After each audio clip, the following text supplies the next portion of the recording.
Bismillahirrahmanirrahim. Assalamualaikum warahmatullahi wabarakatuh. Selamat siang, salam sejahtera bagi kita semua. Baik, anak-anakku, sedikit akan saya sampaikan hal-hal yang prinsip terkait dengan pengertian statistik maupun statistika. Hal-hal yang lain terkait dengan definisi nanti silahkan dibaca sendiri. Saya akan menambah yang poin-poin penting saja. Yang pertama yaitu tentang pentingnya data. Data itu akan memberikan informasi. Nah, informasi itu akan menjadi satu kesimpulan di dalam satu informasi itu akan menambah pengetahuan, baik itu di bidang ekonomi maupun di bidang-bidang yang lain. Baik, berikutnya ini terkait dengan statistik dan statistika. Jadi jelas statistik itu angka, kalau statistika itu adalah proses, ya, kegiatan. Jadi kalau ilmu statistika itu berarti ilmu yang mengumpulkan, menata, menyajikan sampai nanti menghasilkan satu informasi. Ya, jadi perbedaannya jelas. Next, yang berikutnya hal-hal yang teknis di dalam pengertian statistik secara definitif, ya, itu tergambar di dalam penggunaannya. Nah, penggunaan itu bisa dilihat dari beberapa bidang, dari manajemen, ya, itu misalnya penentuan struktur gaji, kemudian persediaan barang untuk mengevaluasi, ya, kemudian di akuntansi itu untuk menghitung rasio, ya. Nah, kemudian di bidang lain pemasaran maupun di bidang keuangan, ya, sampai pada ekonomi pembangunan itu berarti secara makro maupun di kesehatan. Yang berikutnya, kalau dilihat dari klasifikasinya, maka statistik itu ada dua, deskriptif dan induktif. Nah, materi yang kita bahas nanti dua-duanya secara deskriptif maupun secara induktif. Nah, di situ sudah tercantum materinya, ya. Kemudian terkait dengan kriteria. Nah, data itu satu hal yang penting, maka yang harus diperhatikan adalah yang pertama valid.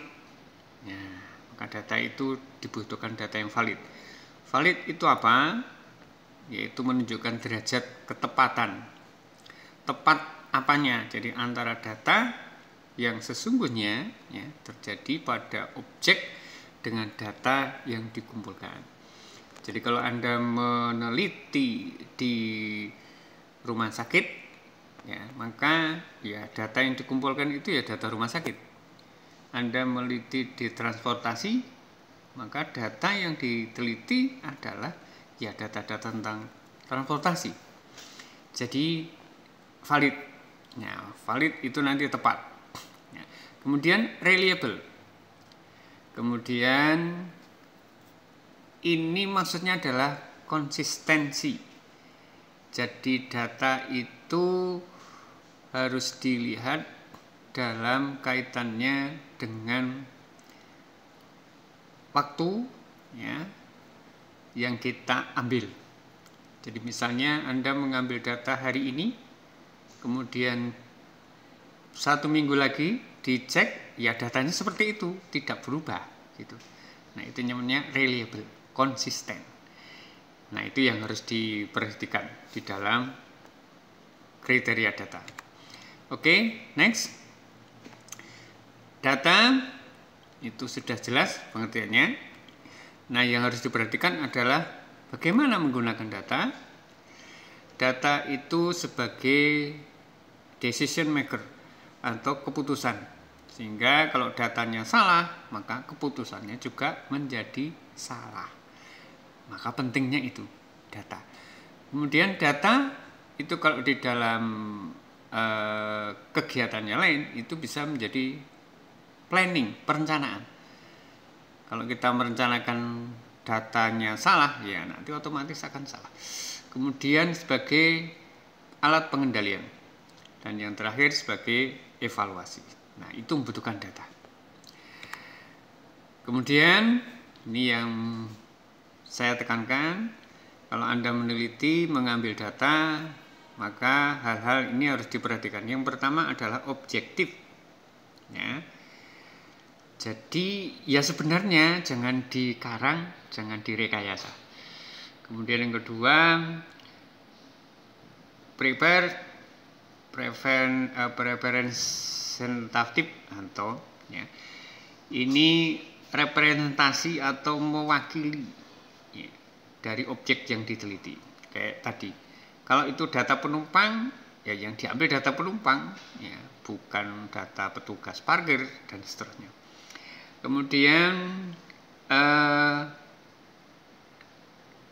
error atau standar error, kesalahan, ya, itu juga nanti harus diperhatikan. Usahakan dilihat yang semakin kecil. Nah, yang berikutnya adalah tepat waktu. Nah, kenapa? Ya, karena kalau data yang diambil tidak tepat waktu itu berarti banyak kesalahan biasanya. Kemudian relevan. Nah, relevan itu sesuai dengan permasalahan. Ya, Anda mau mengambil tentang permasalahan marketing, maka data-data yang diambil ada data-data yang terkait dengan masalah penjualan, omset, dan seterusnya. Nah, begitu. Jadi relevan. Oke, next. Ini pembagian data. Nanti bisa dibaca sendiri, dilihat. Ya. Kemudian ini jenis-jenis data. Nah, jadi nanti di dalam kita mengambil data, Anda akan mendapatkan data-data ini, data kualitatif maupun data kuantitatif. Ya, di situ sudah ada contoh. Nah, penjelasannya nanti bisa dibaca. Oke. Kemudian sumbernya, dilihat di sumbernya, data primer dan data sekunder. Primer itu berarti langsung, ya. Sedangkan sekunder itu tidak langsung, artinya bukan dari sumber yang utama. Baik, saya kira itu. Kemudian yang terakhir, kaitannya dengan data, nanti pada saat Anda ingin menganalisis data, maka Anda akan menggunakan skala pengukuran. Nah, data-data itu nanti bisa dikelompokkan, apakah itu data nominal, data ordinal, data rasio maupun data interval. Nah, nominal itu biasanya menggunakan label, ya, misalnya 1 itu pria, 2 wanita, ya, dan seterusnya. Ordinal, interval maupun rasio, nah, itu bisa nanti dilihat.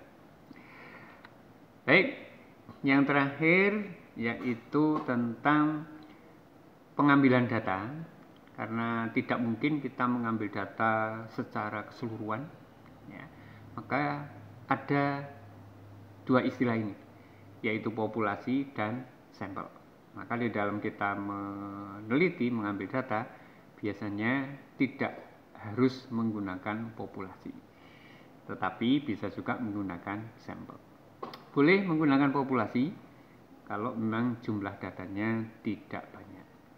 Baik, saya kira itu penjelasan sedikit dari saya terkait dengan pengertian statistik dan data. Terima kasih, mudah-mudahan bermanfaat. Assalamualaikum warahmatullahi wabarakatuh.